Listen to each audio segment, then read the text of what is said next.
श्री सच्चिदानंद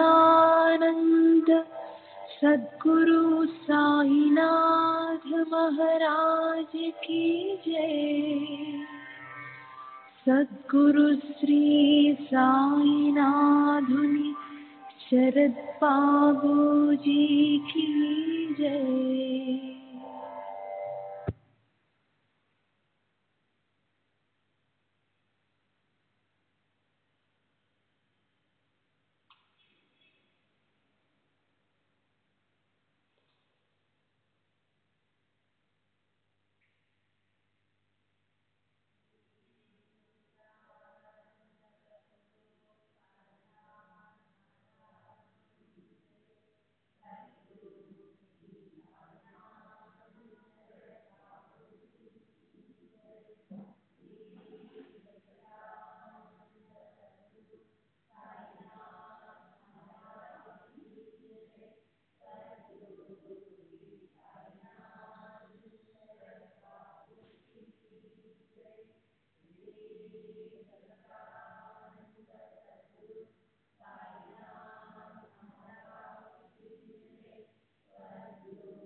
श्री सच्चिदानंद सद्गुरु साईनाथ महाराज की जय। सद्गुरु श्री साईनाथ शरद बाबूजी की जय।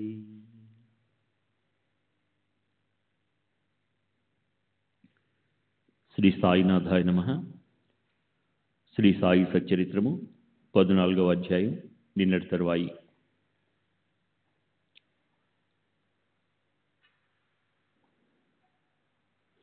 ఉత్తమమైన సాధు సజ్జనులు, సత్పురుషులు, భక్తి పరాయణులు భక్తుల శ్రేయస్సు కోసం జీవిస్తారు. వారికి ధనం ఎందుకు? సాధువుకు దక్షిణ ఏమవసరం? వారు ఏ కోరికలు లేకుండా ఉండాలి కదా. ఫకీరులా ఉన్న లోభం వదలలేదు. నిత్యం డబ్బును ఆరాధించడమా? ప్రథమ దర్శనంలో దక్షిణను పుచ్చుకొని పునర్దర్శనంలో మరల దక్షిణను అడుగుతారు. చివర సెలవు తీసుకునేటప్పుడు దక్షిణను తెమ్మంటారు. మాటి మాటికి ఇదేమిటి? మొదట పానీయం, ఉత్తరాపోషణం, తర్వాత హస్తముఖ ప్రక్షాళనం, కరోద్వర్తన తాంబూల దానం. ఇవన్నీ అయ్యాకే కదా దక్షిణ. కానీ బాబా యొక్క క్రమం విచిత్రం. చందన విలేపనంతోనో పుష్పాక్షతలతోనో అలంకరించేటప్పుడు దక్షిణ నిమ్మని కోరేవారు. ఆరంభంలోనే అంటే పూజార్చనలకు ముందే దక్షిణ అడిగేవారు. ఓం తత్ బ్రహ్మార్పణమస్తు అని వెంటనే అనాలి. ఇలా ఎందుకు అన్న సందేహం తీరడానికి ఎక్కువ శ్రమపడన అవసరం లేదు. కాస్త సావధానులై ఉంటే సంశయం నివృత్తి అవుతుంది.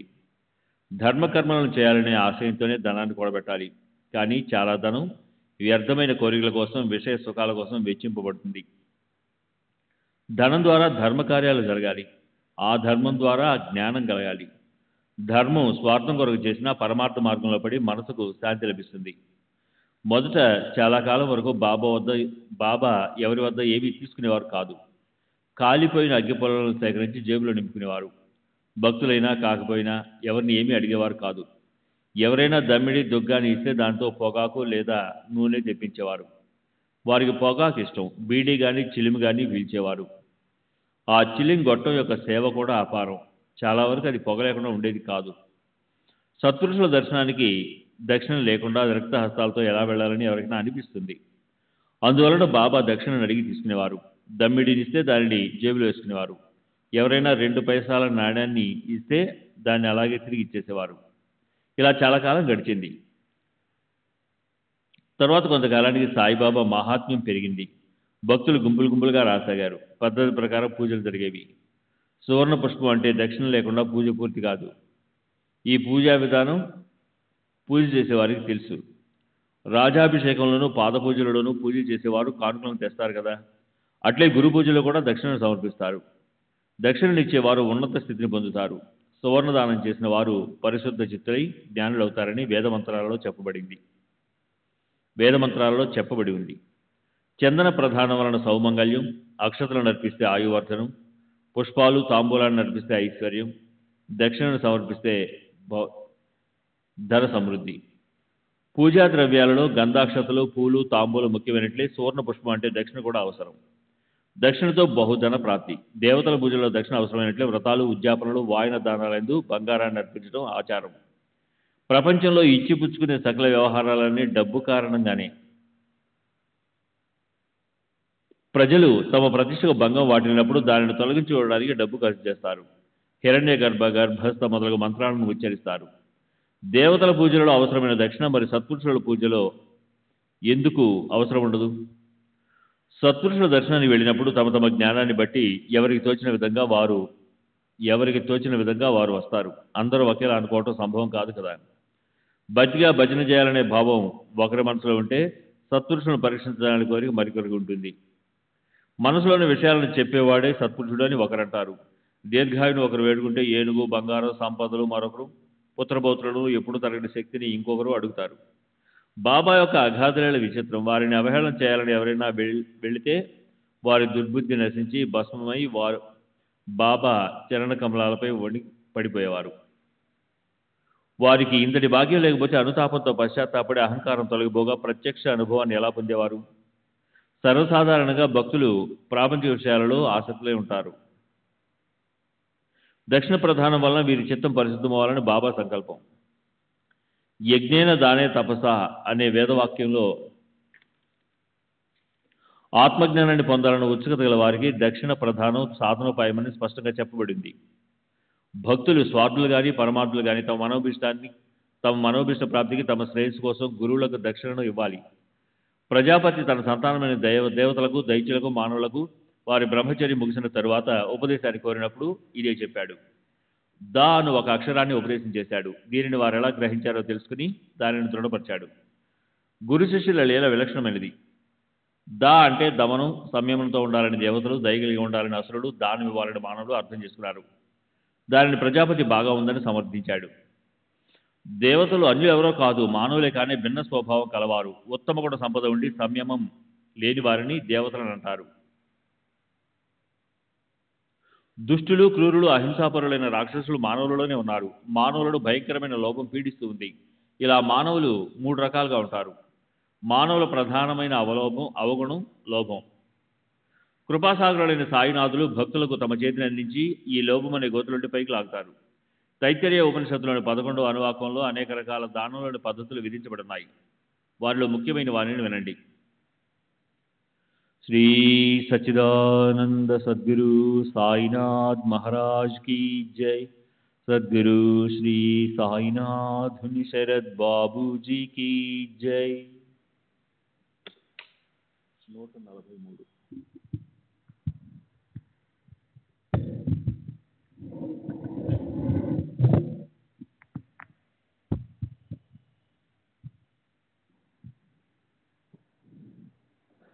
దానం ఎప్పుడూ శ్రద్ధతో ఇవ్వాలి.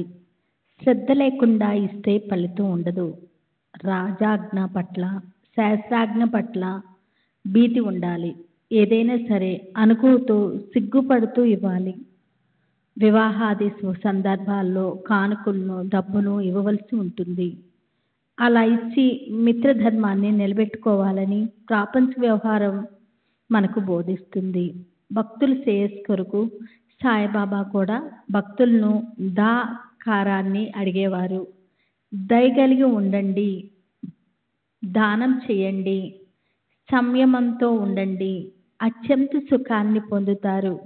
దయ లేకుండా, సంయమం లేకుండా, దానం చేయకుండా ఉండటం, ఈ 3 దోషాలను తొలగించడానికి గురుదేవులు భక్తులకు అనే ఏకాక్షర చిన్న ఉపాయాన్ని తెలియజేశారు. కామం, క్రోధం మరియు లోభం ఇవి ఆత్మోన్నతికి అవరోధాలు. వీన్ని జయించటం అత్యంత కష్టం కనుక దానికది సులభోపాయము. శృతిలో కూడా ఇదే చెప్పబడి ఉంది. శ్రోతలకు వివరంగా తెలియచేయటానికి క్రింద వ్రాస్తున్నాను. త్రివిధం నరక సేద్యం ద్వారం నాశనమాత్మ కామం క్రోధ స్తదా లోభస్థ స్మాత్ ఎతత్ త్రయం త్రజత్. అంటే భగవద్గీత 16వ అధ్యాయంలో 21వ శ్లోకంలో కామ, క్రోధ, లోభాలు నరకానికి 3 ద్వారాలు. వీని వల్ల ఆత్మ వినాశనము. అందువల్ల ఈ మూటిని భజించాలి. పరమ దయాళువైన సాయి సమర్థులు భక్తుల శ్రేయస్సును సాధించడానికి వారి కొరకే దక్షిణను అడిగి వారికి త్యాగాన్ని బోధించేవారు. అసలు దక్షిణ యొక్క విశిష్టత ఏమిటి? గురువు యొక్క ఉపదేశాన్ని సాధించడానికి ప్రాణాలను సైతం ఇవ్వటానికి సిద్ధంగా లేని వారికి పరమార్థం ఎలా సిద్ధిస్తుంది? వాస్తవానికి భక్తుల శ్రేయస్సు కొరకు కాకపోతే బాబాకు దక్షిణ అడిగే అవసరం ఏముంది? వారి జీవితము దక్షిణపై ఆధారపడలేదు. వారు పొట్ట కోసం భిక్షను అడుక్కునేవారు. దక్షిణ వారి స్వార్థం కోసం కాదు. దక్షిణ ప్రధానంతో భక్తుల మనసులు పరిశుద్ధం కావాలని వారి ఉద్దేశం. పైన సూచించిన వేద వచనానుసారం దక్షిణ ప్రధానం నెరవేరకుండా పూజ సంపూర్ణం కాదు. ఈ దక్షిణ ప్రసంగాన్ని ఇక చాలిద్దాం. దక్షిణ యొక్క ఉద్దేశాన్ని బాగా చర్చించటమైంది. బాబాకు దక్షిణపై అభిలాష లేదు. కేవలం భక్తుల మంచి కోరికే దక్షిణను గ్రహించడం. ఇక తర్వాత కథాభాగాన్ని మనవి చేస్తాను. రతన్జీ యొక్క దక్షిణ ఉదంతాన్ని, సాయి యొక్క విచిత్రలీలను వినండి. ఈ అద్భుతమైన కథను శ్రోతలు ఆదరణతో విని అలౌకికమైన సాయి యొక్క సర్వవ్యాపకత్వాన్ని గ్రహించండి. సేట్ను దక్షిణ అడిగినప్పుడు సాయి అతని పూర్వవృత్తాంతాన్ని తెలియజేసినప్పటికీ అది సేటుకు అర్థం కాక అతనికి ఆశ్చర్యాన్ని కలిగించింది. నీవు ₹3.14 నాకు ఇచ్చావు, అది నాకు తెలుసు. ఇప్పుడు నా కొరకు తెచ్చిన మిగతా దక్షిణ ఇవ్వు అని చెప్పారు. రతన్జీ బాబా యొక్క ప్రథమ దర్శనం అదే. బాబా మాటలను విని ఆ సేటు ఆశ్చర్యచకితులై గుర్తు తెచ్చుకోసాగాడు. తమ మునుపు ఎప్పుడూ షిరిడీకి రాలేదు, ఎవరితోనూ ఏమీ పంపలేదు. అలాంటప్పుడు సాయిబాబా చెప్పినది ఆశ్చర్యం కాదు. రతన్జీ మనసులో చాలా ఇబ్బంది పడ్డాడు. దక్షిణ ఇచ్చి బాబా పాదాలపై పడ్డాడు. అతనికి బాబా అన్న గూఢమైన మాట అర్థం కాలేదు. ఆ చిక్కు అట్లానే ఉండిపోయింది. తాను వచ్చిన కారణం బాబాకు మనవి చేసి వారి చరణాలకు మరలా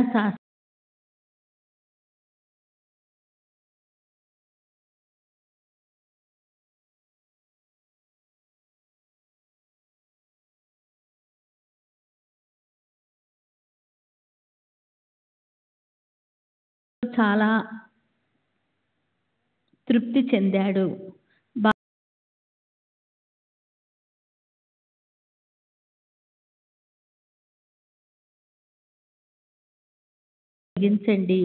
దయామయ, నేను మీ అనన్య భక్తుణ్ణి, మీ పాదాలను ఆశ్రయించాను, నన్ను తరిమివేయకండి అని వేడుకున్నాడు. సాయినాథునికి దయ కలిగింది. వృధాగా చింతించుకు, నీ దురదృష్టము ఇప్పటి నుండి తొలగిపోయింది అని విభూతి ప్రసాదాన్ని చేతిలో పెట్టి తమ కృపాహస్తాన్ని అతని శిరస్సుపై ఉంచి, మీ మనోభిష్టాన్ని అల్లా తీర్చుతాడు అని సేట్ను ఆశీర్వదించారు. రతన్జీ బాబా ఆజ్ఞను తీసుకొని నాందేడుకు మరలి వచ్చాడు. దాసగంగా జరిగినది సవిస్తారంగా చెప్పాడు. నా భాగ్యం కొద్దీ బాబా దర్శనమై నా మనసు ఆనందంతో నిండిపోయింది. వారు ప్రసాదాన్ని, ధైర్యాన్ని ఇచ్చారు. వారి ఆశీర్వాదాన్ని పొందాను. అన్నీ సవ్యంగానే జరిగాయి. ఒకటి నాకు అసలు అర్థం కావటం లేదు. సాయి మహారాజు ఏమన్నది నాకు బోధపడలేదు. ₹3.14 నీవు నాకు ఇచ్చావని తెలుసు. బాబా ఎందుకిలా అన్నారు నాకు స్పష్టంగా చెప్పండి. నేను మొదటిసారిగా షిరిడీ వెళ్ళాను కదా, మరి నేను ఎప్పుడు వారికి ఈ ₹నాణాలు ఇచ్చాను? దీనిలోని భావం తెలియటం లేదు. దీనిలోని గూఢార్థాన్ని నేను తెలుసుకోలేకుండా ఉన్నాను. దీనిలోని అర్థం మీకేమైనా బోధపడిందా అని అడిగాడు. ఈ చమత్కారంలోని సారాంశం ఏమిటి? ఏం తోచకుండా ఉంటే అని దాసుగను ఆలోచించసాగాడు. అతనికి మౌలీ సాహిబ్ అని పిలువబడే ఒక అవల్య గుర్తుకొచ్చాడు. ముసల్మాన్ జాతీయుడైన అతని కార్యకలాపాలు సాధువులను పోలి ఉంటాయి. ప్రారబ్ధానుసారము హమాలి పనిచేస్తూ తన విధులను నిర్వహించేవాడు. ఇక్కడ అతని చరిత్రను సవిస్తారంగా వ్రాయాలంటే ఈ గ్రంథంలోని విషయం మారిపోతుంది. అతని గురించి నాందేడ్లో అందరికీ తెలుసు. రతన్జీ షిరిడీకి వెళ్ళాలని నిశ్చయించుకున్నాక మౌలీ సాహిబ్ అనుకోకుండా అతని ఇంటికి వచ్చాడు. ఆ ఉభయుల మధ్య అమితమైన ప్రేమ ఉండేది. అతనికి ఫలాలను, పుష్పహారాలను సమర్పించాడు. సేటుకు ప్రేరణ కలిగి అతనికి పూలమాల, పలహారంతో ఒక చిన్న విందును ఏర్పాటు చేశాడు. ఆ విందుకు చేసిన ఖర్చు దాసగనకు గుర్తుకు వచ్చింది. ఆ విందుకు ఖర్చు చేసిన జాబితాను తెప్పించాడు. ప్రతి పైసాను లెక్కపెట్టి మొత్తం ఖర్చు చూడగా బాబా చెప్పిన దానికి సరిగ్గా సరిపోయింది. ₹3.14 అంతకు ఎక్కువ కాదు, తక్కువ కాదు, సరిగ్గా అంతే. ఆ ఖర్చు రసీదును బాబా ఇవ్వటం అందరికీ అత్యంత ఆశ్చర్యాన్ని కలిగించింది. సాయి మహారాజు జ్ఞానరాశి. మసీదులో కూర్చొని భూత భవిష్యత్ వర్తమానాలు ఎక్కడ ఏ దేశంలో జరిగినా తెలుసుకుంటారు. సర్వ ప్రాణులతో సాయి సమర్థులకు ఏకత్వ భావం ఉంటే తప్ప ఇలా ఇతరుల అనుభవాన్ని చెప్పగలరా? షిరిడీ నుండి నాందేడు దూరం. రెంటి మధ్యన చాలా అంతరం ఉంది. ఉభయ సాధువులు ఒకరిని ఒకరు ఎరగరు. మరి ఈ తంతి వార్త సాయికి ఎలా వచ్చింది? సాయి మహారాజు వేరు, మౌలీ సాహెబ్ వేరు అన్న భేద బుద్ధి ఆ ఉభయుల్లోనూ లేదు. మౌలీలోని ఆత్మ అందరిలోనూ ఉన్న సర్వాంతరాత్మ. ఇటువంటి ఏకాత్మ భావంలోని మర్మాన్ని తెలుసుకున్నవారు ధన్యులు. ఆ ఇద్దరు శరీరాలు పైకి వేరువేరుగా ఉన్నా లోపల ఇద్దరు ఒకటిగానే ఉన్నారు. వారిని ఇద్దరు అని చెప్పటం సరికాదు. ఎందుకంటే వారు వేరువేరుగా ఎప్పుడూ లేరు. ఆ ఇద్దరిది ఒకే జ్ఞానం, ఒకే ప్రాణం, ఒకే అనుసంధానం, సరి సమానంగా ఒకే వృత్తి, ఒకే చైతన్యము. షిరిడీ నాందేడ్ మధ్య చాలా దూరం అయినా ఆ ఇద్దరిలో ఒకే మనస్సు, ఒకరి శరీరం అయితే ఒకరు ప్రాణం. అందువల్లనే వారిద్దరి మధ్య తంతి వార్త. ఈ సత్పురుషులు ఎంతటి అద్భుతమైన వారు! సృష్టిలో ఎక్కడ ఏం జరిగినా తంతి యంత్రంలో ఏ తీగలు లేకుండానే వారికి సమస్తము అవగతం అవుతుంది. తర్వాత కొంతకాలానికి దైవానుగ్రహం వలన రతన్జీ భార్య గర్భం ధరించింది. అతని ఆశావృక్షము ఫలించింది. ఒక శుభ సమయమున భార్య ప్రసవించింది. బాబా ఆశీర్వచనము సత్యమై అతనికి పుత్రరత్నము ప్రాప్తించగా రతన్జీ ఆనందించాడు. అనేక సంవత్సరాలు వర్షాలు లేని చోట అకస్మాత్తుగా వర్షార్జునుడు వర్షించినట్లు పుత్ర సంతానం ప్రాప్తితో సేటు పూర్తిగా సంతృప్తి చెందాడు. అలా ఆ వంశవృక్షము ఫలించింది. క్రమక్రమంగా అభివృద్ధి అయి సంతానంలో రతన్జీ సుఖంగా ఉన్నాడు. తన మనోభిష్టం తీరిన తర్వాత రతన్జీ సాయి దర్శనానికి వెళ్ళి వారి ఆశీర్వాదాలు పొంది సంతృష్టుడయ్యాడు. శ్రీ సచ్చిదానంద సద్గురు సాయినాథ్ మహారాజ్ కీ జై. సద్గురు శ్రీ సాయినాథన్ శరత్ బాబూజీ కీ జై. వసంతంలో మామిడికాయలు బాగా కాసిన అన్ని ఫలాలు కావు.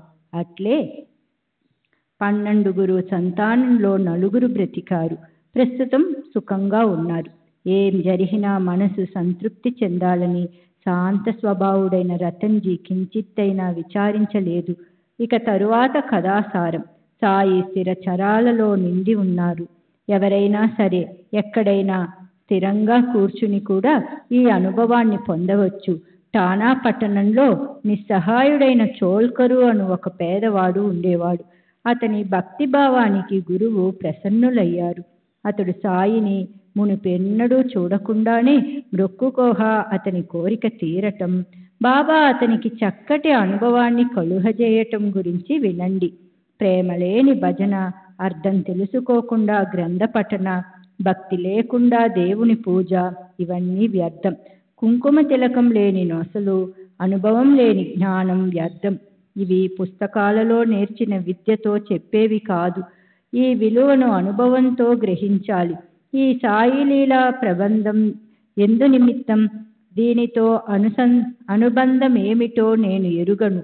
బాబా ఏ ప్రయోజనానికి నాతో దీనిని వ్రాయిస్తున్నారో వారికే తెలుసు. అంతేకాక గ్రంథరచనకు అర్హత అవసరం. కేవలం నేను వారి సేవకుణ్ణి. వారి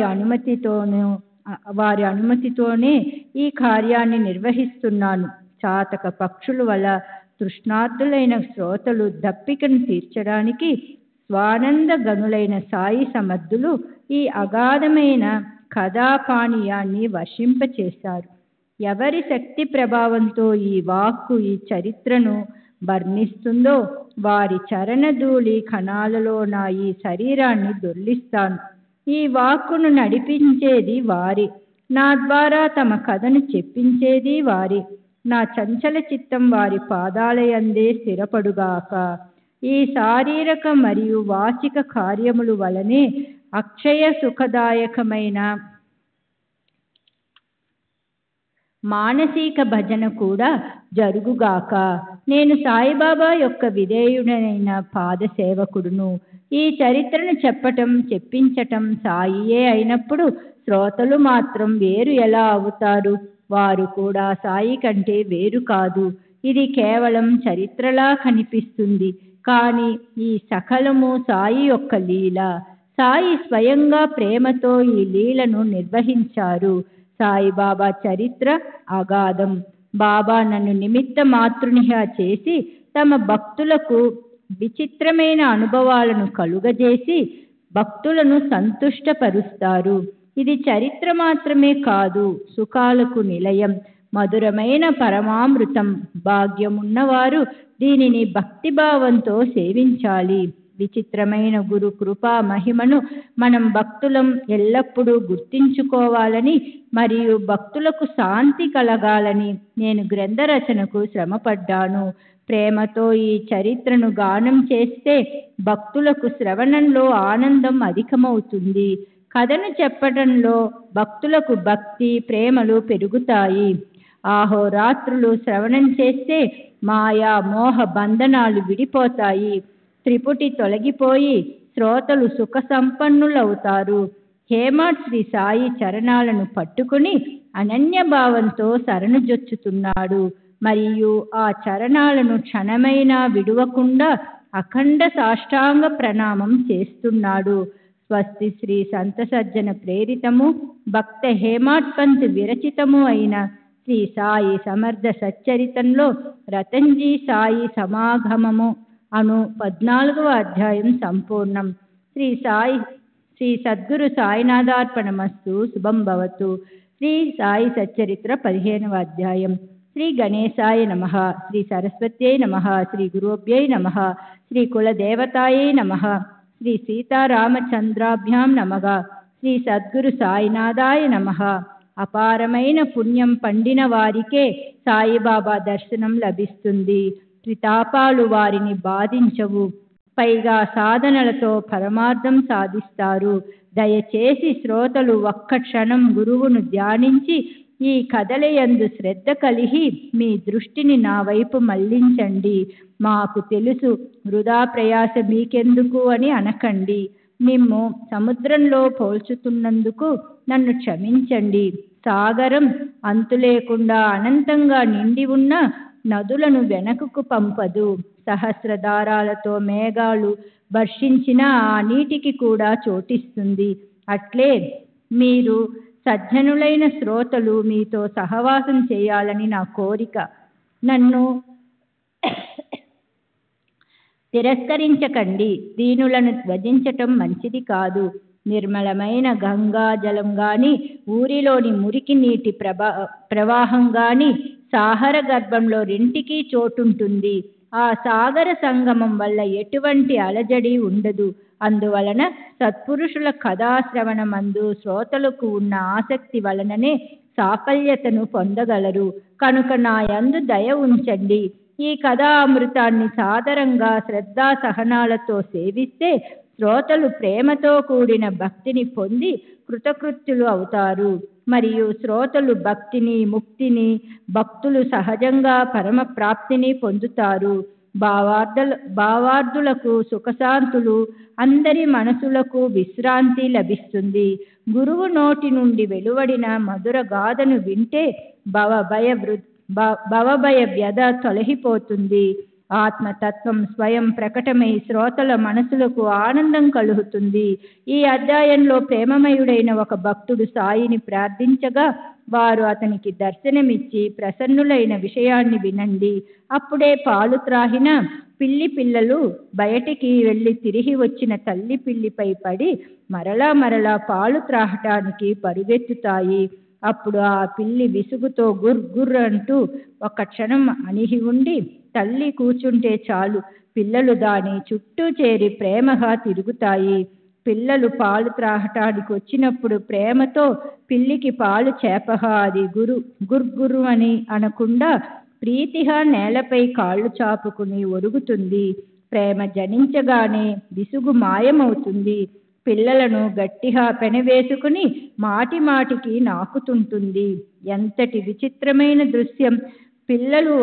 పిల్లలు వాడి గోళ్లతో తల్లి పొదుగును గోకుతుంటే ప్రేమ జరి అధికమై పాలు అనేక దారలుగా బాగా వచ్చేలా చేస్తాయి. ఆ పిల్లల అనన్య ప్రేమోత్పత్తికి తల్లికి పాలధార ఉత్పన్నమయ్యేలా సాయి పాదాలయందున్న మీ ఆసక్తి, భక్తి సాయి మనసును ద్రవింపచేస్తుంది. ఒకసారి హరిభక్తి పరాయణుడైన దాసగను గారి శ్రావ్యమైన సంకీర్తనను టానా ప్రజలు కాఫీనేశ్వర ఆలయంలో ఏర్పాటు చేశారు. దాసగను సజ్జనుల ప్రార్థనతో హరికథను వినిపించేవాడు. కానీ ఒక గవ్వైనా స్వీకరించేవాడు కాదు. అలా అని దురభిమానంగా ఉండేవాడు కాదు. కీర్తనకు గవ్వైనా ఇవ్వనవసరం లేదు. అతని శరీరం పైన చొక్కా గాని, తలపైన పాగా గాని ఉండేవి కావు. నడుముకు సాధారణమైన పంచ ఉండేది, అంతే. అయినా శ్రోతలు అమితంగా వచ్చేవారు. అతని ఈ దుస్తుల కథను వింటే ఎంతో వినోదంగా ఉంటుంది. బాబా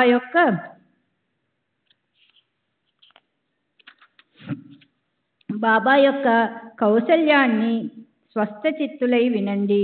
ఒకసారి సిరిడి గ్రామంలో దాసగను కథ ఉండగా అతడు శరీరం పైన కోటు, కండువా, తలకు పాహా కట్టి బయలుదేరాడు. ఆచార పద్ధతిని అనుసరించి వెళ్ళి బాబా పాదాలకు ఆనందంగా వందనం చేయగా, బాబా వాహ్వా, పెళ్లి కొడుకులా అలంకరించుకున్నావు, ఇలా శృంగారించుకుని ఎక్కడికి వెళుతున్నావు అని అతడిని ప్రశ్నించారు. కీర్తన చేయటానికి వెళుతున్నాను అని ఘను జవాబిచ్చాడు. బాబా మరలా అతనితో అంగరక, ఉత్తరీయం, తలపాహ ఇవన్నీ ఎందుకోసం ఇంత ప్రయాస? మనకివేవీ అవసరం లేదు. దీనిని నా ఎదుట తీసివేసేయి. శరీరం పైన దీని భారం ఎందుకు అని చెప్పారు. అప్పుడు వారి ఆజ్ఞానుసారం దాసగను వానిని వారి చరణాలయందు ఉంచాడు. అప్పటి నుండి ఇప్పటి వరకు అతడు కీర్తన సమయాలలో ఎప్పుడూ చొక్కా లేకుండా చేతిలో చిరుతలు మెడలో మాలను ధరించేవాడు. ఆచారానికి ఇది విరుద్ధమైన, ఇది అత్యంత పరిశుద్ధమైన పద్ధతి. ఇది ప్రబుద్ధులతో ప్రబుద్ధుడైన నారదుని ప్రసిద్ధ మార్గం. ఇది నారదీయ మూల సంప్రదాయం. ఇక్కడి నుండే హరిదాసుల పరంపర మొదలైంది. వీరి ధ్యేయం అంతరంగ పరిశుద్ధత. భాగ్యాలంకారాలు వీరికి అవసరం లేదు. అదో భాగాన్ని మాత్రం వస్త్రంతో కప్పుకుని చిరుతలు తంబూరా వాయించుకుంటూ నోటితో హరినామాన్ని ఉచ్చరిస్తూ ఉండే నారదుని రూపం అందరికీ పరిచయమే. సాయి సమర్థుని కృపతో దాసగను సత్పురుషుల కథలను తాను స్వయంగా రచించి ఏ కానుకలు తీసుకోకుండా కీర్తనలు చేసి ప్రసిద్ధి చెందాడు. సాయి భక్తి యందు మరింత ఉత్సాహాన్ని విస్తరింపచేశాడు. ఆత్మానంద సాగరం వంటి సాయి ప్రేమ రసాన్ని పెంపొందించాడు. భక్త శిరోమణి అయిన చాందోర్కరు అత్యంత ఉపకారం చేశాడు. సాయి చరణ భక్తి బాగా విస్తరించడానికి అతడే మూల కారణం. దాసగను షిరిడీకి రావడం నానా చాందోర్కరుని కారణంగానే. అనేక ప్రదేశాలలో దాసగను హరికీర్తనలు, సాయిబాబా భజనలు చేసేవాడు. పూణే, సోలాపూర్, నగర్ జిల్లా మొదలైన ప్రాంతాలలో సాయి మహారాజు ఖ్యాతి అదివరకే వ్యాపించి ఉంది. కానీ కొంకణ ప్రాంతంలోని ప్రజలలో సాయి భక్తిని వ్యాపింపచేసింది వీరిద్దరే. వీరిద్దరి మూలంగానే ముంబై ప్రాంతంలో సాయి భక్తి వ్యాపించింది. వీరి ద్వారా దయామయులైన సాయి ప్రచారం జరిగింది. శ్రీ కౌఫీనేశ్వర మందిరంలో సాయి దయతో హరినామ జయ జయకారాల మధ్య సంకీర్తన జరుగుతుండగా చోల్కరుకు ఒక కోరిక కలిగింది. సంకీర్తనకు అనేక మంది వస్తారు. పలు రకాల శ్రోతలు ఉంటారు. కొందరికి హరిదాసు గారి చెప్పే పద్ధతి, వారి హావభావాలు కొందరికి ఇష్టం, మరి కొందరికి వారి గానం నచ్చుతుంది. వాహ్వా, దాసగారు ఎంత బాగా గానం చేస్తారు, విఠలనామ సంకీర్తనలో ఎలా విలీనమైపోతారు, కథ చెబుతూ ఎంత బాగా నృత్యం చేస్తారు అని సంతోషిస్తారు. కొందరికి పూర్వరంగ భక్తి, కొందరికి కథాభాగంలో ఆసక్తి, కొందరికి హరిదాసు ఇతరులను అనుకరిస్తూ చేసే హాస్యం రుచిస్తుంది, కొందరికి కథలు ఇష్టం. శ్రీ సచ్చిదానంద సద్గురు సాయినాథ్ మహారాజ్ కీ జై. సద్గురు శ్రీ సాయినాథ్ శరత్ బాబూజీ కీ జై.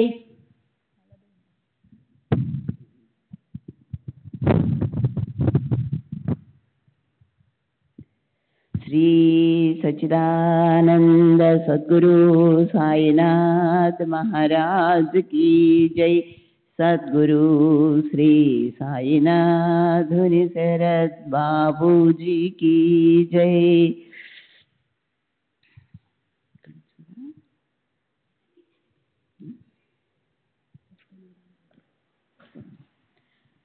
హరిదాసు విద్యలేని వాడా, విద్వాంసుడా, టీకా తాత్పర్యాలను బాగా చెప్పగలిగే పండితుడా, లేదా కేవలం కథలు చెప్పడంలో ప్రవీణుడా అని కథాశ్రవణం చేసేవారి ఆలోచన పద్ధతి ఇలా ఉంటుంది. ఈ విధంగా శ్రోతలు అనేక రకాలుగా ఉంటారు.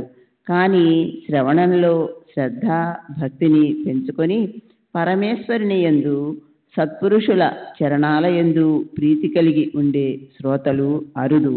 ఎంతగా శ్రవణం చేసినా అజ్ఞాన పొరలు అలాగే ఉంటే ఆ శ్రవణం వ్యర్థమే. కానీ దానివల్ల ఏం ప్రయోజనం?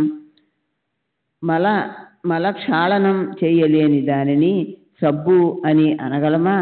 అజ్ఞాన నిరసనం చేయలేని దానిని శ్రవణం అని అంటామా? అసలే చోల్కర్ మంచి భక్తి కలవాడు. సాయిపై అతనికి ప్రేమ ఉప్పొంగింది. సాయి దయామయ, ఈ దీనుని అనుగ్రహించు అని మనసులో వేడుకున్నాడు.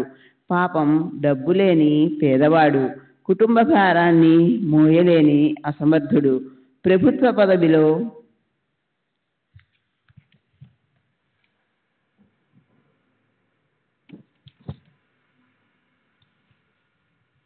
కుటుంబానికి సరిపడా సంపాదనను ఇప్పించాలని బాబాపై భారం మోపాడు. తమ అభీష్టాలు తీరితే చక్కని భోజనాన్ని పెడతామని లేదా బ్రాహ్మణ సంతర్పణ చేస్తామని కోరికలున్నవారు మొక్కుకుంటారు. శ్రీమంతుల తమ మనోకామన సిద్ధిస్తే 1000 మందికి భోజనం పెట్టుతామని లేదా 100 గోదానాలు చేస్తామని మొక్కుకుంటారు. చోల్కర్ అసలే పేదవాడు. మొక్కుకోవాలని అనిపించింది. సాయి చరణాలను ధ్యానించి దీనంగా వేడుకున్నాడు. బాబా, నాది పేద సంసారం. ఉద్యోగంపైనే ఆధారపడ్డాం. ఉద్యోగం ఖాయం కావాలంటే పరీక్ష ఉత్తీర్ణుడనవ్వాలి. నా జీవితం ఉద్యోగంపైనే ఆధారపడి ఉంది. శ్రమపడి పరీక్షకు తయారయ్యాను. ఉద్యోగం ఖాయం కావాలంటే పరీక్షలో ఉత్తీర్ణుడనవ్వాలి. లేకపోతే తాత్కాలిక ఉద్యోగం ఊడుతుంది. మీ కృపతో పరీక్ష ఉత్తీర్ణుడనైతే మీ పాదాల వద్ద హాజరై మీ పేర పటికీ బెల్లాన్ని పంచిపెడతాను. ఇది నా దృఢ నిశ్చయం అని మొక్కుకున్నాడు. అతని కోరిక నెరవేరింది. ఎంతో సంతోషపడ్డాడు. మొక్కు తీరడానికి ఆలస్యమైపోతుందని పంచదారను త్యజించాడు. దారి ఖర్చుకు డబ్బు అవసరం. రిక్త హస్తాలతో ఎలా వెళ్ళాలి? ఇవాళ రేపు అని రోజులు గడిచిపోతున్నాయి. సహ్యాద్రి పర్వత శ్రేణిలోని నాణేఘాట్ అనే పర్వతాన్ని దాటేయవచ్చు, కానీ సంసారులకు ఇంటి గడపను దాటడం బహు కష్టం. షిరిడీ మొక్కు తీరే వరకు పంచదార వేసిన పదార్థాలను మానివేసి టీ కూడా చక్కెర లేకుండానే తీసుకోసాగాడు. అలా కొన్ని రోజులు గడిచాక సమయం కలిసి వచ్చి షిరిడీకి వెళ్ళి మొక్కును తీర్చుకొని ఆనందించాడు. సాయిని దర్శించుకొని వారి చరణాలకు సాష్టాంగ ప్రణామం చేసి పరిపూర్ణ ఆహ్లాదాన్ని పొందాడు. పరిశుద్ధ మనసుతో సాయికి శ్రీఫలాన్ని అర్పించి పటికీ బెల్లాన్ని పంచిపెట్టాడు. ఈరోజు నా సకల కోరికలు తీరి సఫలున్నయ్యాను అని అనుకున్నాడు. సాయి దర్శనంతో ఆనందించి వారితో సంభాషించి సంతుష్టుడయ్యాడు. చోల్కర్ జోగు వద్ద అతిథిగా ఉండడం వలన జోగు వద్దకు వెళ్ళడానికి సిద్ధమయ్యాడు. జోగు లేవగానే అతడు కూడా జోగుతో బయలుదేరాడు. బాబా జోగుతో ఇతనికి త్రాగడానికి కప్పులో చక్కెర బాగా ఎక్కువగా వేసి టీ ఇవ్వు అని చెప్పారు. తన మొక్కును గుర్తుకు తెచ్చిన మాటలు చెవిన పడగానే చోల్కర్ చకితుడయ్యాడు. కళ్ళ నుండి ఆనందాశ్రువులు దొర్లుతుండగా సాయి చరణాలపై శిరసునుంచాడు. జోగుకు వింతగా అనిపించింది. అంతకంటే 2 చోల్కర్ విస్మితుడయ్యాడు. కారణం బాబా మాటల్లోని ఆంతర్యం అతనికి అర్థమైంది. బాబాకు అసలు టీ తెలియదు. అది ఇప్పుడెందుకు గుర్తుకు వచ్చింది? చోల్కర్కు విశ్వాసం కుదరడానికి, అతని భక్తిని దృఢపరచడానికి చోల్కర్ బాగా గ్రహించేలా బాబా అతనితో స్పష్టంగా, చోల్కర్, నువ్వు అనుకున్న పటికీ బెల్లం అందింది. నీ త్యాగ నియమం కూడా పూర్తి అయింది. మొక్కు త్వరగా తీర్చలేక చక్కెరను మాని ప్రాయశ్చిత్తం చేసుకున్నావు.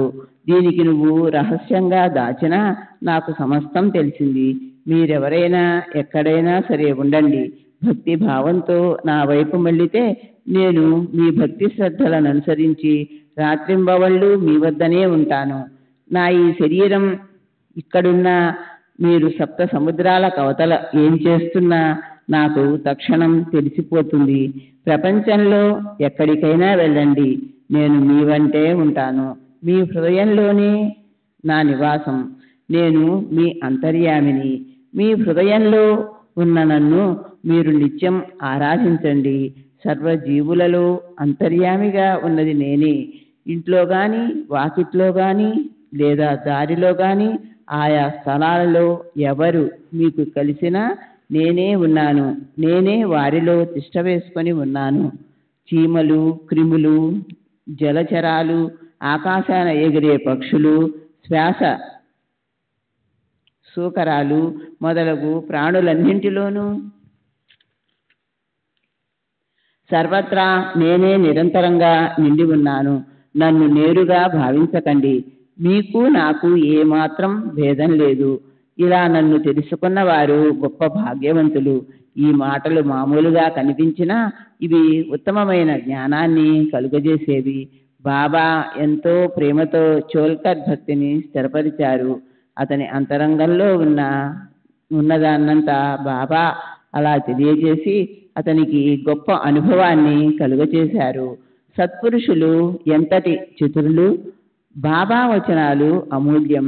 అవి భక్తుల హృదయాలలోకి దూసుకొని వెళ్ళి ప్రేమ మడిని తడిపి భక్తి మార్గాన్ని తెలుపుతాయి. వారి చాతక పక్షి యొక్క తృష్ణను తీర్చడానికి మేఘం దయతో ధారగా వర్షిస్తుంది. దాని ఫలితంగా భూమి అంతా తడుస్తుంది. ఇది అదే విధంగా జరిగింది. పాపం చోల్కర్ ఎక్కడివాడో దాసగను సంకీర్తన కారణంగా బాబాకు మొక్కుకున్నాడు. బాబా కూడా ప్రసన్నులయ్యారు. ఈ చమత్కార లీలతో సత్పురుషుల అంతరంగం ప్రకటమైంది. బాబా జ్ఞానోపదేశం చేయడానికి సత్పురుషులై ఉండి ఇటువంటి అవకాశాలు కలిగిస్తారు. చోల్కర్ కేవలం నిమిత్త మాత్రుడు. భక్తులందరి శ్రేయాన్ని కలిగించడానికి బాబా చేసే అనూహ్యమైన లీలలు అవలోకిస్తూ ఉండాలి. ఇటువంటిదే మరో లీలను వర్ణించి ఈ అధ్యాయాన్ని సమాప్తి చేస్తాను. బాబాను ఒకరు ఏమని ప్రశ్నించారు? వారు దానికి ఎలా సమాధానమిచ్చారు? ఒకసారి బాబా మసీదులో తమ ఆసనంలో కూర్చొని ఉండగా ఒక భక్తుడు వారి ఎదుట కూర్చొని ఉన్నప్పుడు ఒక బల్లి కిచకిచమని పలికింది. బల్లి పడటం భవిష్యత్తును సూచిస్తుందని అతడు సహజమైన జిజ్ఞాసతో బాబాను ప్రశ్నించాడు. బాబా, వెనుక గోడపైన ఎందుకు బల్లి కిచకిచమని పలుకుతుంది? దాని మనస్సులో ఏమి ఉండి ఉంటుంది? అది అశుభ సూచకం కాదు కదా అని అడిగాడు. బాబా అతనితో ఔరంగాబాదు నుండి సోదరి తనను కలుసుకోవడానికి ఇక్కడికి వస్తుందని ఆనందంతో పలుకుతోంది అని చెప్పారు. అది అసలే బల్లి. అదెంత ప్రాణి? దానికి అమ్మ, నాన్న, అన్న, అక్క ఉంటారా? దానికి ప్రపంచ వ్యవహారాలు ఏముంటాయి? బాబా వినోదానికి ఏదో అలా చెప్పి ఉంటారని తనలో అనుకొని అతడు ఊరికే కూర్చున్నాడు. ఇంతలో ఔరంగాబాదు నుండి ఒక గృహస్థుడు గుర్రం మీద బాబా దర్శనానికి వచ్చాడు. అప్పుడు బాబా స్నానం చేస్తున్నారు. అతని ప్రయాణం ఇంకా ముందుకు సాగాలి. కానీ దాణా లేకుండా గుర్రాలు నడవవు. అందుచేత శనగలు కొని తేవాలని బజారుకు బయలుదేరాడు. భుజానికి తగిలించుకున్న సంచిలోని చెత్తను దులిపాడు. బల్లిని గూర్చి ప్రశ్నించిన వ్యక్తి ఆశ్చర్యంగా అతన్ని చూడసాగాడు. సంచిని తిరగేసి నేల మీద కొట్టినప్పుడు అందులో నుండి ఒక బల్లి నేలపై పడింది. అందరూ చూస్తుండగా అది సరసరా గాబరాగా పరిగెత్తింది. బాబా ప్రశ్నించిన ఆ వ్యక్తితో, ఇప్పుడు దాన్ని సరిగా చూడు, అదే ఆ బల్లి సోదరి, దీని చమత్కారం చూడు అని చెప్పారు. ఆ బల్లి అక్కడ నుండి వెంటనే కిచకిచమనే సోదరి శబ్దాన్ని గుర్తించి వయ్యారంగా కులుకుతూ వెళ్ళింది. ఆ అక్కా చెల్లెళ్ళు ఇద్దరూ చాలా రోజులకు కలుసుకోవడం వలన ఆ ప్రేమ అనుపమానం. ప్రేమగా ఆలింగనం చేసుకొని ముద్దులాడుకున్నాయి. బల్లులు స్వేచ్ఛగా ఆనందంగా గిరగిరా అడ్డదిడ్డంగా తిరిగాయి. ఎక్కడి ఔరంగాబాద్ పట్టణం, ఎక్కడి షిరిడి, ఇదేం విశేషం? అకస్మాత్తుగా ఆ గుర్రపు స్వారీ అతనితో పాటు బల్లి రావడం వింత కాదు. అది ఔరంగాబాద్ బల్లే కావచ్చు, దాణా సంచిలో దూరి ఉండవచ్చు. కానీ బల్లిని గూర్చి అడిగిన సమయానికి సరిగ్గా అది ఎలా వచ్చింది? బల్లి కిచకిచమని పలకటం, దాని గురించి ప్రశ్నించటం, దానికి బాబా అర్థం చెప్పి అనుభవాన్ని కలగజేయడం అసమానమైన యోగం కలిసి రావడం కాదు, వినోదం అంటే అందరికీ ఎప్పుడూ ఇష్టమే. సత్పురుషులు భక్తుల క్షేమాన్ని అభివృద్ధి చేయడానికి అనుపమానమైన సంఘటనలను సిద్ధపరుస్తుంటారు. ఇక్కడ జిజ్ఞాసతో ఎవరు ప్రశ్న అడగకపోతే సాయి యొక్క మహిమను ఎలా తెలుసుకుంటాం? వారి సామర్థ్యం ఎవరికి అర్థమవుతుంది? అనేక సమయాలలో అనేక బల్లులు పలుకుతుంటాయి. ఇది అందరికీ తెలిసిందే. వాని గురించి ఆ శబ్దాల అర్థాన్ని ఎవరు అడుగుతారు? దీని సారాంశం ఈ జగత్తును ఆడించే సూత్రం రహస్యంగా అర్థం కాకుండా ఉండి అందరినీ ఆశ్చర్యపరుస్తుంది. బల్లి పలికితే అనర్థ సూచకమని, కృష్ణ కృష్ణ అని అంటే ఆ అనర్థం తొలగిపోతుందని అంటారు. జనం ఏమనుకున్నా ఈ చమత్కారం యొక్క అర్థం జనులు తమ సర్వవ్యాపకత్వాన్ని తెలుసుకొని భక్తి యందు స్థిరపడాలని బాబా యొక్క ఉత్తమమైన ఉపాయం. ఈ అధ్యాయాన్ని భక్తి శ్రద్ధలతో పఠించి మరల పునరావర్తన చేసేవారి కష్టాలను గురుదేవులు తొలగిస్తారని మనసులో దృఢమైన విశ్వాసం ఉంచండి. అనన్య భావంతో గురు చరణాల యందు శిరసు నుంచే వారిని రక్షించే అభయప్రదాత, కష్టాలను హరించే కర్త ఒక్క సాయిబాబాయే. ఇందులో ఏ సందేహాన్ని పెట్టుకోకండి. భక్తుల శ్రేయస్సు కొరకు సాయిబాబా గురించి నా స్వానుభవంలోని రహస్యమైన దాన్ని చెప్పుతున్నాను. ప్రపంచమంతటా సంపూర్ణంగా నేనొక్కడే, నేను తప్ప రెండవది ఏదీ లేదు. ఈ లోకంలో మాత్రమే కాదు, అఖిల త్రిలోకాల యందు నేనే. ఇటువంటి అద్వితీయ భావం, నిరభిమానం, నిరహంకారం, సంపూర్ణ జ్ఞానం నిండి ఉన్న చోట ఇక భయమను మాటే ఉండదు. అంతటా చైతన్యం నిండి ఉంటుంది. హేమాడ్ పంత్ సాయికి శరణుదొచ్చి ఒక్క క్షణమైన వారి చరణాలను వదిలి ఉండలేడు. కారణం అవే ప్రపంచాన్ని తరింపజేస్తాయి. ఇక మధురమైన వర్ణనను వినండి. బ్రహ్మజ్ఞానాన్ని చిటికలో కావాలని కోరే వారికి సాయి గురువర్యులు సృష్టించిన చక్కటి ప్రసంగం. ఎవరో ఒక లోభి సాయిని బ్రహ్మజ్ఞానాన్ని అడగగా మహారాజు దానిని అతని జేబులో నుండే తీసి ఇస్తారు. శ్రోతలు ఈ కథను వింటే బాబా యొక్క సామర్థ్యం తెలుస్తుంది. లోభం నిర్మూలమవనంత వరకు నిస్సందేహంగా బ్రహ్మప్రాప్తి లేదు. బ్రహ్మజ్ఞాన ప్రాప్తికి ఎవరు అధికారి? దీనిని ఎవరు ఆలోచించరు. ఎవరికి ఏ విధంగా బ్రహ్మజ్ఞానం ప్రాప్తిస్తుందో దానిని కూడా సాయి మహారాజ్ వివరిస్తారు. నేను వారి దాసానుదాసుణ్ణి. ఈ సాయి ప్రేమ విలాసాన్ని మీరు ఎంతో ఉత్సాహంగా వింటారన్న ఆశతో వేడుకుంటున్నాను. శ్రోతలు సావధానంగా వింటే సత్పురుషుల మహిమ అర్థమవుతుంది. చైతన్య ప్రాప్తితో మీ మనసు ఆనందంతో ప్రసన్నమవుతుంది. స్వస్యశ్రీ సంత సజ్జన ప్రేరితము, భక్త హేమాడ్పంత్ విరచితము అయిన శ్రీ సాయి సమర్థ సచ్చరిత్రంలో చోల్కర్ శర్కరాఖ్యానం అను 15వ అధ్యాయం సంపూర్ణం. శ్రీ సద్గురు సాయినాథార్పణమస్తు. శుభం భవతు.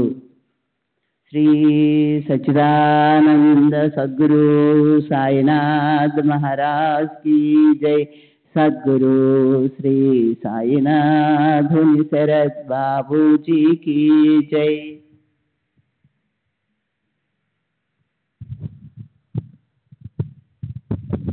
श्री सच्चिदानंद सद्गुरु साईनाथ महाराज की जय.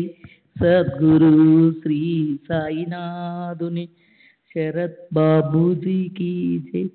శ్రీ సాయి సచ్చరిత్రము 16వ అధ్యాయము. శ్రీ గణేశాయ నమః, శ్రీ సరస్వతయ నమః, శ్రీ గురుభ్యో నమః, శ్రీ కులదేవతాయ నమః, శ్రీ సీతారామ ధ్యాస నమః. శ్రీ సద్గురు సాయినాథాయ నమః. రాజాదిరాజ చక్రవర్తి శాంతి సింహాసనంపై విరజిల్లు మూర్తి స్వనంద సామ్రాజ్యాధిపతి గురు మహారాజ్ మీకు అనన్యంగా వందనం చేస్తున్నాను. అభేద భక్తి సహస స్థితి ఇరు పక్కల మీకు నింజామరులు వీచుతాయి. స్వనుభూతి సద్య ప్రతీతి మీకు గౌరవంగా కలిగి గాలిని వీజుతాయి. ఆత్మస్థితి ఛత్రాన్ని శాంతి వివేకం చండాన్ని ధరించి ఉంటాయి. మాయ మోహాది షడ్ రిపులు మీ వద్ద ఒక్క క్షణమైన నిలువజాలవు. 4 వేదాలు, షడ్ దర్శనాలు, అష్టదశ పురాణాలు వైతాళికులు వలె ఉన్న మీ జ్ఞాన ప్రకాశం స్వనందం వ్యాపించి ఉన్న మీ స్వభావ వైభవం ఎంత గొప్పదో. విరక్తి భక్తి శుద్ధ జ్ఞానం శ్రావణం మనవి నిధి ధ్యాసలు ఆత్మానుసంధానం సాక్షాత్కారం ఈ లక్షణ ప్రధానాలు మీ సేవలో ఉంటాయి. శాంతి దాంతి అనే దివ్య మణులు కంఠాభరణాలుగా మెరుస్తూ ఉంటాయి. మీ వాణి వేదాంత సాగర సుధా తరంగణి వలె మధురమైనది. 15వ జ్ఞానమనే ఖడ్గ ప్రహారంతో నరకటానికి లేచిన మీ హస్తాన్ని చూసి భవవృక్షం గడగడమను వణుకుతుంది. జయ నిరాంజన అవ్యాయ గుణాతీత యోగిరాజ దీనులను ఉద్ధరించటానికి పరాకార్థం మీకు శరీరం ధరించారు. గత అధ్యాయంలో ఒక భక్తుని కోరిక నెరవేరి అతని మొక్కును తీర్చినప్పుడు బాబా అతని నిర్ణయాన్ని తెలియపరిచారు. సద్గురువుకు ఎప్పుడు ఏ కోరికలు ఉండవు. వారి కోరికలను శిష్యులు తీర్చగలరా? వారు శిష్యులకు సేవ చేసి శిష్యుల కోరికలను తీర్చి వారిని కోరికలు లేని వారిగా చేస్తారు. వారికి భక్తితో పత్రిని పుష్పములను అర్పిస్తే అతి ప్రేమగా స్వీకరిస్తారు. అదే అహంభావంతో ఆర్పిస్తే వెంటనే తిరస్కరిస్తారు. సచ్చిదానంద సాగరులైన వారికి బాహ్య ప్రచారాల అవసరం ఏముంది? అయినా గౌరవ భావంతో ఉపచారాలను చేస్తే సంతోషంగా స్వీకరిస్తారు. ఏమీ తెలియని అజ్ఞాన ముసుగును కప్పుకొని జ్ఞానాన్ని ప్రసాదిస్తారు. మర్యాదను అతిక్రమించకుండా మధురమైన శిక్షణను ఇస్తారు. భక్తితో వారి సేవను చేసిన వారు బ్రహ్మ సాయుధ్యాన్ని పొందుతారు. అందువల్ల ఇతర సాధనలన్నీ వదిలి గురు సేవలోనే లీనమైపోవాలి. ఆ సేవలో బద్ధకం అలసత్వం ఉన్న గొప్పగా విర్రవీగిన సాధకులు చిక్కులలో పడిపోతారు. అసలు ముఖ్యమైనది గురు చరణాల యందు దృఢ విశ్వాసం. శిష్యుల స్వయంగా ఏమి చేయలేరు. సద్గురువే వారిని దారిలో పెట్టాలి. శిష్యులకు తమ అపాయాలు తెలియవు. వారికి అవి తెలియకుండానే గురువు వారికి ఉపాయాలను తెలియజేస్తారు. త్రిభువనాలలో వెతికిన గురువు కంటే మరో గొప్ప దాత ఎవరు ఉండరు. శరణాగతులను పరమ శరణ్యమైనట్టి వారికి అన్యోన్యంగా శరణు పొందుదాము. వారిని చింతామణితో పోల్చాలనుకుంటే చింతామణి కేవలం కోరుకున్న దానినే ఇస్తుంది. గురువు భక్తులకు పరమ ఆశ్చర్యం కలిగేలా మనసు కోరని దానిని ఇస్తారు. గురువును కల్పతరువుతో పోల్చాలనుకుంటే అది కల్పిత వస్తువులనే ఇస్తుంది. కానీ గురుదేవులు మనకు ఊహించని నిర్వికల్ప స్థితిని కలుగచేస్తారు. కామధేనువు కోరుకున్న కోరికలను తీరుస్తుంది. గురువు అంతకంటే అధికం ఆశించని ఆత్మిక స్థితిని వారు తప్పక ఎవరు ప్రసాదించగలరు? ఇప్పుడు శ్రోతలకు నా విజ్ఞప్తి, గత అధ్యాయంలో చివర బ్రహ్మజ్ఞానం ప్రాప్తించిన కోరిన వ్యక్తి కథ చెప్పుతానన్నాను కదా, ఆ కథను వినండి. బ్రహ్మజ్ఞానాన్ని ఆశించి వచ్చిన భక్తును బాబా ఎలా తృప్తిపరిచారో, తమ భక్తులకు పరమార్థాన్ని ఎలా ఉపదేశించారో వినండి. సత్పురుషులు ఎల్లప్పుడూ ఏ కోరికను లేనివారు. వారి కోరికలన్నీ పూర్తిగా తీరిపోయి ఉంటాయి. కానీ అత్యాశ గల భక్తులు కోరికలు తీరక ఎల్లప్పుడూ అసంతృప్తితోనే ఉంటారు. కొందరు పుత్ర సంతానాన్ని కోరితే, కొందరు అఖండ రాజ్య సంపత్తిని, మరికొందరు భక్తి విశ్వాసాలను కోరుగా ఒకరిద్దరు మాత్రమే ప్రపంచ నుండి విరక్తిని కోరుకుంటారు. ఇట్లే ధన సంపాదనలో నిమగ్నుడైన ఒక భక్తుడు బాబా యొక్క గొప్ప కీర్తిని విని వారిని దర్శించుకోవాలని తలచాడు. అతని ఇంట చాలా సంపద ఉంది, సంతానము ఉన్నారు, అపరితంగా దాసి జనం ఉన్నారు. అతనికి ఉదాహరణ మూర్తి అయిన బాబాను దర్శించుకోవాలని తోచింది. బాబా గొప్ప బ్రహ్మజ్ఞాని, సాధు సత్పురుషుల మకుటమణి, అమోఘమైన లీలలను చేస్తారు. అట్టి వారి చరణాలపై మస్తకాన్ని ఉంచుతాను. నాకు ఇతర ఏ కొరత లేదు. నేను బ్రహ్మజ్ఞానాన్ని అడుగుతాను. అది గాని అవలీలగా లభిస్తే నేను ధన్యుడినవుతానని తలచాడు. అప్పుడు అతని మిత్రులు బ్రహ్మమును తెలుసుకోవటము సులభం కాదు. నీ వంటి లోబికి బ్రహ్మ ప్రకటనమవటము దుస్సాధ్యం. ధనము, భార్య, బిడ్డల కంటే వేరు ఆనందం తెలియని వానికి బ్రహ్మ కేవలం భ్రాంతి. అట్టి వారికి విశ్రాంతి ఎక్కడిది? ఇంద్రియ శక్తి క్షీణించిన తర్వాత ప్రపంచంలో ఎవరు గౌరవించరు. అప్పుడు ఖాళీగా ఊరికే కూర్చొని బ్రహ్మం గురించిన ఆలోచనలను అల్లుకుంటారు. నీ బ్రహ్మ జిజ్ఞాస కూడా అలాంటిదే. లోబిలాగా చేతి నుండి డబ్బు రాల్చకపోతే నీ కోరికను తీర్చేవారెవరు? దొరకని అవి చెప్పారు. అయినా అతడు ఆ కోరికతో షిరిడీకి బయలుదేరాడు. తిరుగు ప్రయాణానికి కూడా టాంగా బండి మాట్లాడుకొని సాయి చరణాల వద్దకు చేరాడు. వారి దర్శనం చేసుకొని వారి పాదాలకు వందనం చేశాడు.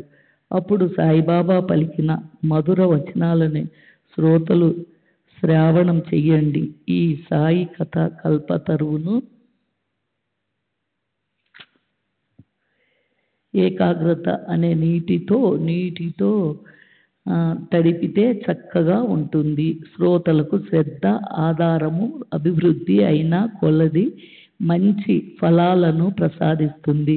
దీని యొక్క అన్ని శాఖలు భక్తి రసంతో నిండి సుగంధ పుష్పాలను పుష్పించేసి మధుర ఫలాలలో నిండి భక్తులు కోరికలను తీరుస్తుంది. బ్రహ్మజ్ఞానాన్ని కోరిన వ్యక్తి బాబాతో, బాబా బ్రహ్మజ్ఞానము చూపించండి, నేను అందుకోసమే వచ్చాను. షిరిడి బాబా బ్రహ్మమును అతి త్వరగా చూపిస్తారని ప్రజలందరూ అంటున్నారు. నేను ఆ కోరికతోనే ఇంత దూరం వచ్చాను. శ్రీ సచ్చిదానంద సద్గురు సాయినాథ్ మహారాజ్ కీ జై. సద్గురు శ్రీ సాయినాథుని శరత్ బాబూజీ కీ జై. బాబా.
श्री सच्चिदानंद सद्गुरु साईनाथ महाराज की जय. सद्गुरु श्री साईनाथ शरद बाबू जी की जय. साई रहम नजर करना, बच्चों का पालन करना.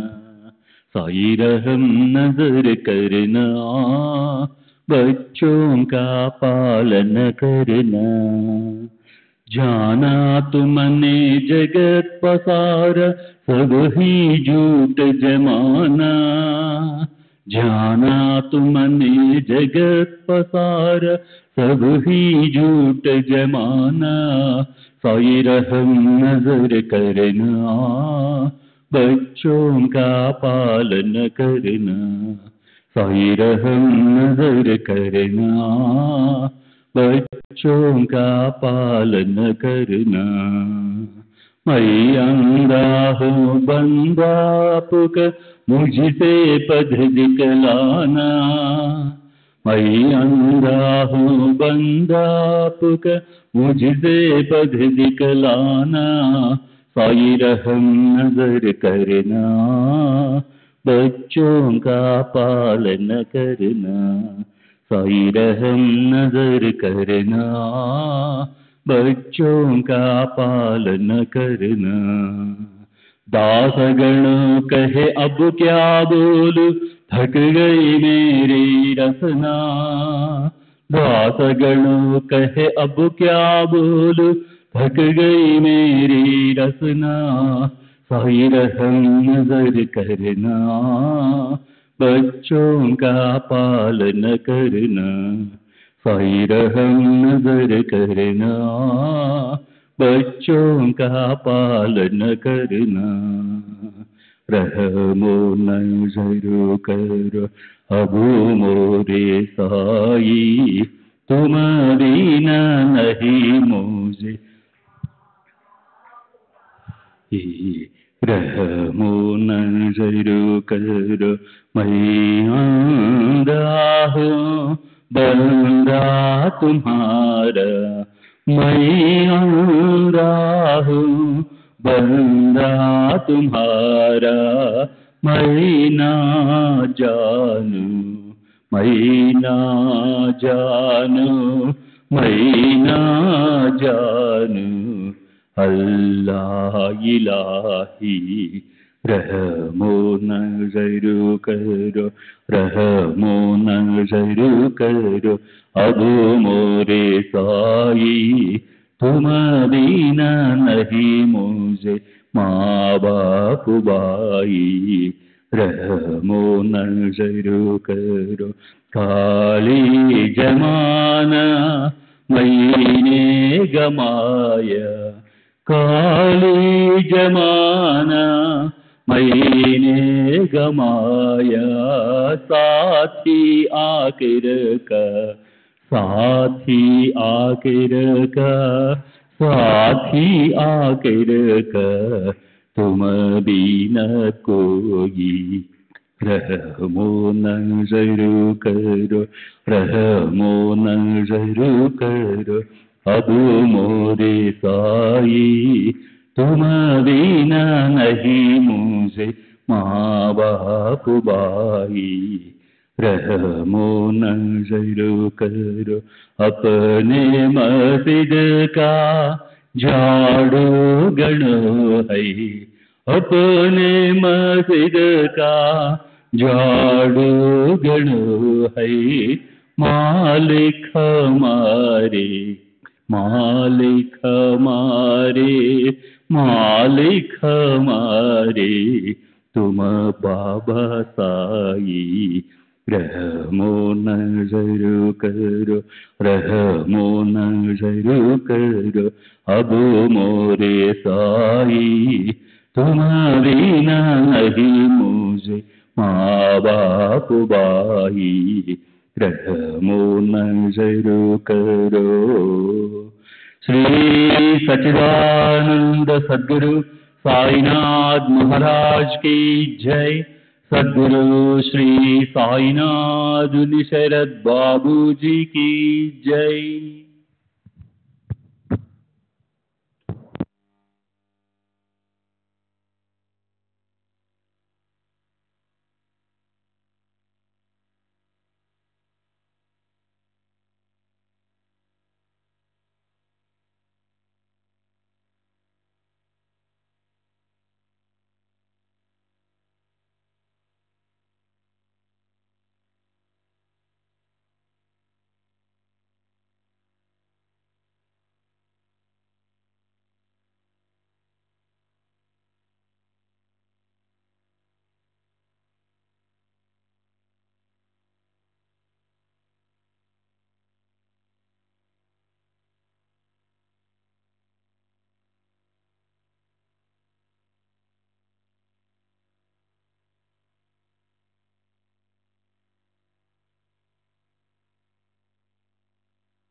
श्री सच्चिदानंद सद्गुरु साईनाथ महाराज की जय।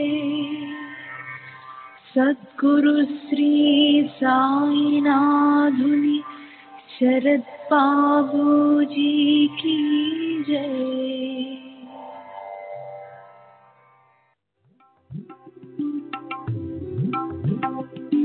साई बाबा, साई बाबा, साई बाबा,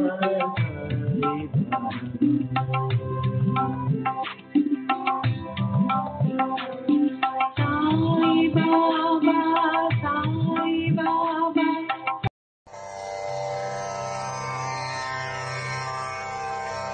श्री सच्चिदानंद सद्गुरु साईनाथ महाराज की जय।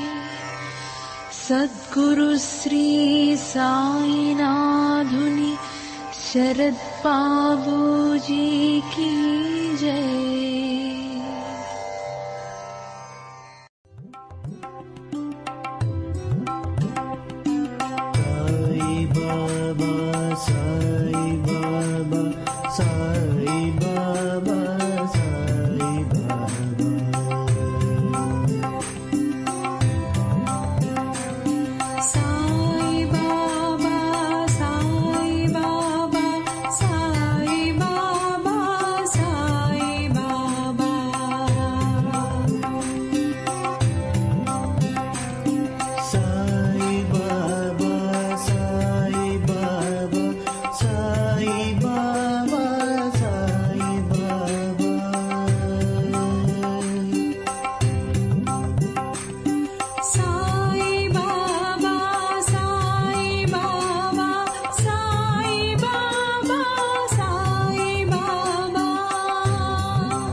Sai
Baba